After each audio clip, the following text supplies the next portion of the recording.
Thank the member for Isaacs. The question is that the amendment be agreed to, and I call the member for Longman.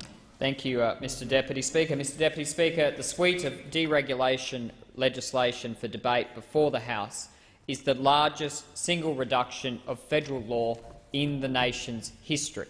Today, Red Tape Repeal Day is a specific sitting of parliament designed to facilitate the ditching of 10,000 pieces and 50,000 pages of legislation and regulation, saving more than $700 million in compliance costs. 10,000 bizarre, redundant and often punitive laws, regulations and guidelines, Mr Deputy Speaker. Little wonder the Prime Minister has referred to such a mass extinction as a red tape bonfire. But just as important is what will rise from the ashes, and that is clearer air for businesses and certainty.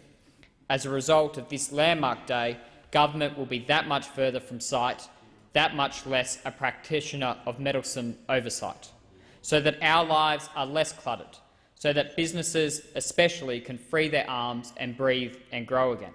That means a stronger economy, and it means more jobs for Australians. Mr Deputy Speaker, the list of redundant and archaic standards headed for the scrap heap is truly astonishing.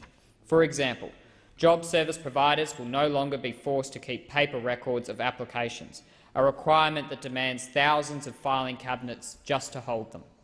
Universities will be spared from submitting reports on the use of lecture theatres, seminar and tutorial rooms, laboratories, academic offices and computerised student workplaces. The savings for each tertiary institution will be about $87,000 a year. The member for Fraser. Thank you, Deputy Speaker. I wonder if the member for Longman might yield to a question under Standing Order 66A. The member for Longman. Thank you. Thank the member for Longman. Could the member for Longman explain how his constituents will benefit from the removal of the hyphen in the word email? I do thank the member for the question, and taking a lecture from the Labor Party, who introduced over 21,000 new regulations, is insane. And seems how the member for Isaacs is sitting at the bench. I would take this opportunity to talk about things that have a real impact. He called this legislation change imaginary and smokescreen. And I know Canberra is a bit of a bubble, but I would suggest to the Labor members opposite, and I would suggest to their advisers, which I'm sure are watching on TV, it is a good thing if you get out of this place and you go and talk to local businesses in their electorates around this country about how removing red tape and regulation makes a big difference in their life. It's one thing to talk about it, but we should walk that walk. And I think that the Labor Party's record is very bad. 10 new increased taxes and over 20,000 regulations and red tape. And let me go through the detail of what this Red Tape Repeal Day actually means. As I said, $87,000 for universities. That's one in my electorate. But childcare centres, Mr Deputy Speaker, will be relieved of 1,280 pages of law, 345 pages of regulation and 1,149 pages of guidelines. Constraints that inevitably have meant fewer services and higher fees for parents. Mr Deputy Speaker, the Coalition promised a deregulation agenda that would slash $1 billion in red and green tape every year. We are delivering, with hundreds of millions of dollars in compliance costs to be removed today, the first of many depicted repeal days this government will bring to this place. I'd like to touch on one more case in point, and the members at the table might want to listen, where I took up the cause and which I will expand on during a future and related legislative debate. Under the former Rudd government, the Personal Property Security Act of 2009, or PPSA, hire firms lending goods of 90 days or more must pay fees to register a security interest in the property, such as the construction machinery, with the federal government. That spells red tape.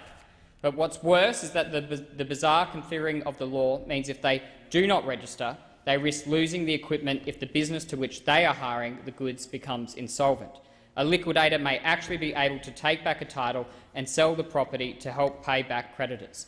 Well, Mr Deputy Speaker, I took up this case with the member for Kooyonga at a local forum. We have managed, as part of this Red Tape Repeal Day, to bring legislation to this place that will make this significantly easier for local businesses. It will save those businesses thousands of dollars a year and help them grow and expand people. And I note the Labor member at the table from Canberra said to me, how does Red Tape Repeal Day help local businesses? This relates to thousands of dollars of savings directly for local businesses. It means they can go out there and they can employ more people. And I know for these Labor members, particularly those based in Canberra, they do think that this place is the wealth of all knowledge for our nation, and that there is not a single problem that can't be fixed until a bureaucrat or a politician in Canberra has had a look at it. But what the reality of this Red Tape Repeal Day means is that we will get Canberra further away from our lives. We will get government out of our lives, and we will allow the private sector and businesses in my electorate to do what they do best, which is to go out there, to thrive, to prosper and to employ more people. So by having less government, less of Canberra in our life, we can have more jobs and a stronger economy. Mr Deputy Speaker, I commend these bills to the House.